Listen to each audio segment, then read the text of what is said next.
Okay, this is going to be the pick six bet for the Friday's Breeders' Cup races, the ladies. And the way that I'm kind of handicapping and putting my money out for this series of races is I'm playing a third of my budget on Friday, 2/3 of my budget on Saturday, depending upon what happens on Friday. If you hit something big, you can adjust accordingly. But going into these races, the pick six that I'm going to play on Friday, if a couple of the favorites win, you can go deep in a couple of the other legs.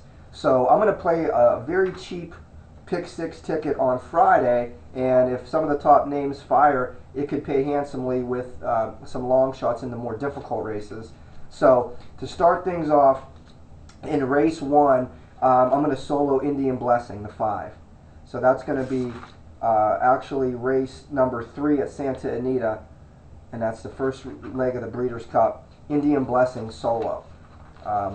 Obviously, she could be beat, and I have her backed up with other bets for the actual race. But the pick six, I'm soloing her. The next race, the Breeders' Cup Juvenile Fillies on the turf. I like Consequence, and at 8-1, I like that price. I'm going to stick with Consequence in that race. It's the 7 horse. She's going to be coming from off the pace somewhat, and I expect her to improve off her last race on a yielding turf course at the Belmont.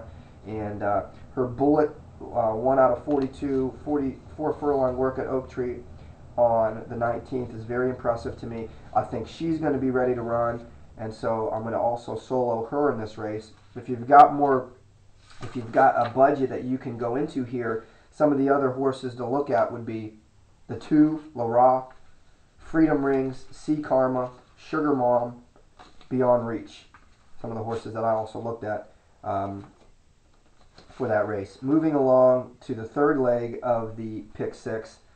This is a race that I would go deep here. I think it's pretty much wide open. I chose Sky Diva as my horse, but for the pick six, I would play the 2, the 4, the 10, the 12, and the 13. Now, we've discussed these horses in handicapping the Juvenile Filly on the turf race. You can see where I'm coming from on them, but this is the race I'm going deep. So this is the deep race for my pick six on Friday, playing 6 horses in that leg. The next race, race 6 at Oak Tree, race 4, the Breeders' Cup, is the Breeders' Cup Filly and Mare on the turf. This is a race where, based on my budget, I'm going with the favorite, Wait a While. 3-1, I think she's going to at least give you a shot to win the race. If she's good enough, she'll be in position to make a run at it. There's obviously other horses to look at here, including Visit, Dynaforce, Folk Opera, and Pure Clan. Depending upon your budget, that's how I would do it. For me, I'm sticking with Wait a While and possibly throwing the 10 Pure Clan in there as well. Race 7 at Oak Tree, the 5th leg of the pick six, I'm soloing Zenyatta. We've already been through that race. That's my horse for that race. And that brings us to the last leg, which is not a Breeders' Cup race, and I like Black Mamba.